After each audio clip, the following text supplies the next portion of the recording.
வணக்கம். தமிழ்நாட்டு மக்கள் எல்லோரும் ரொம்ப ஆவலா எதிர்பார்த்துட்டு இருந்த 2026 பொங்கல் பரிசு பத்தின அறிவிப்பு இப்போ அதிகாரப்பூர்வமா வெளியாயிடுச்சு. இதுல என்னென்னலாம் இருக்கு, யாருக்கெல்லாம் கிடைக்கும்னு எல்லா விவரத்தையும் நாம இப்போ முழுசா பார்க்கலாம் வாங்க. ஆமாங்க, நீங்க பாக்குறது உண்மைதான். இந்த வருஷ பொங்கல் பரிசா ஒவ்வொரு ரேஷன் கார்டுக்கும் 5000 ரூபாய் ரொக்க பணம் கிடைக்க போகுது. போன வருஷங்கள்ல எல்லாம் விட இது ரொம்பவே அதிகம். அதனால மக்களுக்கு இது ஒரு பயங்கர சர்ப்ரைஸ்னே சொல்லலாம். சரி, இந்த 5000 ரூபாய் பணம் மட்டும்தானான்னு நீங்க நினைக்கலாம். இல்லவே இல்ல. இது கூடவே ஒரு முழுமையான பரிசு தொகுப்பும் தராங்க. அதுல என்னென்ன பொருட்கள் இருக்குன்னு அடுத்து பார்க்கலாம். இப்ப பாத்தீங்கன்னா, இதுதான் அந்த முழு பரிசு தொகுப்பு. அந்த 5000 ரூபாய் பணத்தோட 1 கிலோ பச்சரிசி, 1 கிலோ சக்கரை, அப்புறம் நம்ம பொங்கல் ஸ்பெஷலான ஒரு முழு கரும்பும் இந்த கிஃப்ட் ஆம்பர்ல இருக்கு.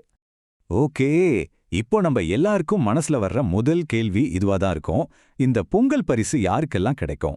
இதுக்கு ஏதாவது கண்டிஷன்ஸ் இருக்கா? வாங்க, அதுக்கான தெளிவான விளக்கத்தை பார்ப்போம். முன்னாடி எல்லாருக்கும் ஒரு சின்ன குழப்பம் இருந்துச்சு. அதாவது இந்த குறிப்பிட்ட கார்டுக்கு மட்டும்தான் கிடைக்குமா, அந்த கார்டு கிடைக்குமான்னு. ஆனா இப்போ அந்த கன்ஃபியூஷனே வேணாம். எந்த பாகுபாடும் இல்லாம எல்லா வகையான ரேஷன் கார்டு வச்சிருக்கிறவங்களுக்கும் இந்த பரிசு உண்டுன்னு அரசாங்கம் ரொம்ப தெளிவா சொல்லிட்டாங்க.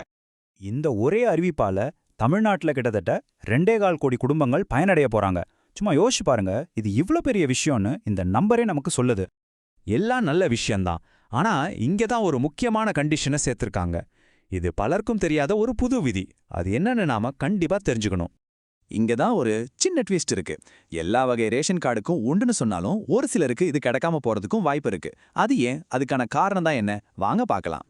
இதோ அதுக்கான பதில். செயலிழந்த ரேஷன் அட்டைன்னு ஒரு கான்செப்ட். அதாவது நீங்க உங்க ரேஷன் கார்டை வச்சு கடைசி 7-8 மாசமா, ஏன் 1 வருஷம் வரைக்கும் கூட எந்த ஒரு பொருளுமே வாங்காம இருந்தீங்கன்னா உங்க கார்டை இன்ஆக்டிவ்னு கணக்குல எடுத்துப்பாங்க. அப்படிப்பட்ட கார்டுகளுக்கு இந்த பொங்கல் பரிசு கிடையாதுன்னு ஒரு புது நிபந்தனை இருக்கு. இந்த ஒரு புது கண்டிஷனால தமிழ்நாட்டுல சுமார் 5 லட்சத்துக்கும் அதிகமான குடும்பங்கள் பாதிக்கப்படலான்னு ஒரு கணக்கு சொல்லுது. அதாவது அவங்களுக்கு இந்த பரிசு பணம் கிடைக்காம போக வாய்ப்பு இருக்கு. இது நிஜமாவே நம்ம கவனிக்க வேண்டிய ஒரு விஷயம். சரி, இப்போ தகுதியுள்ளவங்க இந்த பரிசு தொகுப்பு எப்படி, எப்ப வாங்கணும், அதுக்கான நடைமுறை என்னன்னு ஸ்டெப் பை ஸ்டெப்பா பார்த்துடலாம். இதுக்கான டைம்லைன் ரொம்ப சிம்பிள். முதல்ல உங்க வீட்டுக்கே பரிசு வாங்குறதுக்கான டோக்கனை கொண்டு வந்து கொடுத்துருவாங்க. அதுக்கப்புறம் ஜனவரி 9ஆம் தேதியிலிருந்து 12ஆம் தேதிக்குள்ள நீங்க ரேஷன் கடைக்கு போய் உங்க பரிசு பொருட்களை வாங்கிக்கலாம். ப்ராசஸ் ரொம்பவே சுலபம்.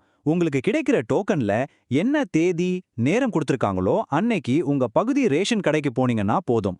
உங்க பரிசு தொகுப்பையும் அந்த 5000 ரூபாய் பணத்தையும் வாங்கிக்கிட்டு வந்துடலாம். ஆக மொத்தத்துல இந்த வருஷ பொங்கல் பரிசு அறிவிப்பு தமிழ்நாட்டு மக்களுக்கு ஒரு பெரிய சந்தோஷமான சர்ப்ரைஸ்ன்னு தான் சொல்லணும்.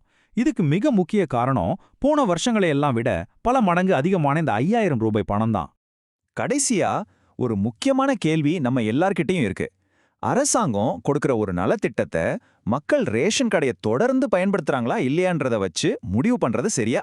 இது ஒரு நியாயமான கண்டிஷன்னு நீங்க நினைக்கிறீங்களா? இத பத்தி நீங்களே கொஞ்சம் யோசிச்சு பாருங்க.